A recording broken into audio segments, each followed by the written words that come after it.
They are known by many names: Revenant, Vordelok, Nosferatu. Vampires! When the moon is out and the night is young, these undead demons are out for blood. Fitting then that the greatest foe of those who stalk the night is the one who can walk the day, Blade.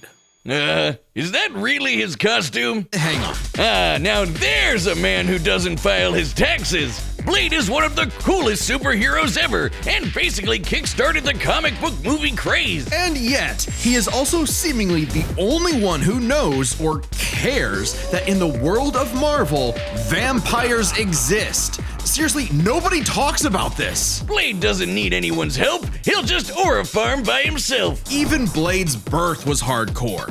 Just as the young Eric Brooks' mother was in labor, her attending doctor turned out to be the vampire Deacon Frost. And he drank her blood right before she gave birth. This infused Eric with Frost's vampiric blood, turning him half human, half vampire.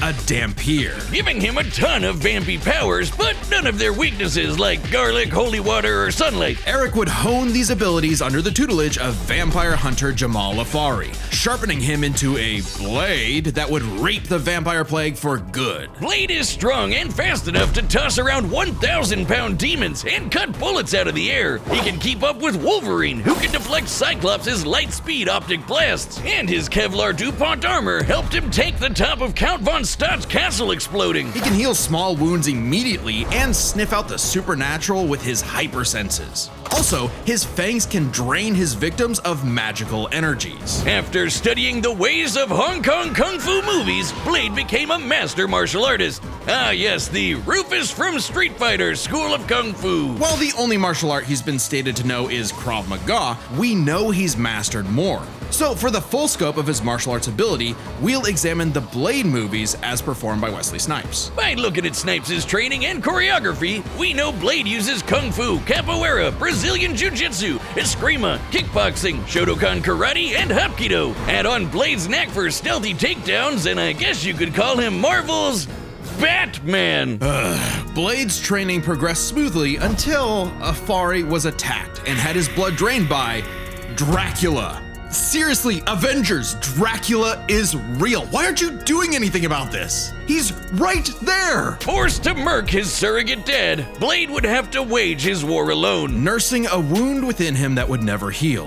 A hole that could never be filled. Not with that attitude. Blade took a page out of the Book of Boomstick and tried filling that hole with every kind of weapon imaginable. He's got so many, they're his apartment decorations. Handguns, assault rifles, and explosives make up the brunt of his firepower. And he enjoys getting up close and personal with his dual acid-etched titanium katanas. Speaking of glorious Nippon steel, he's got a sword made out of adamantium. Specifically, secondary adamantium, a variant of the metal that is mass-producible. It might not be quite as strong as Cap's shield, but it can cut right through heavy hitters like Ultron and the Hulk. I actually wanted to upgrade a lot of my existing tech to secondary adamantium, but I ran out after using it all up on Mecha Goose.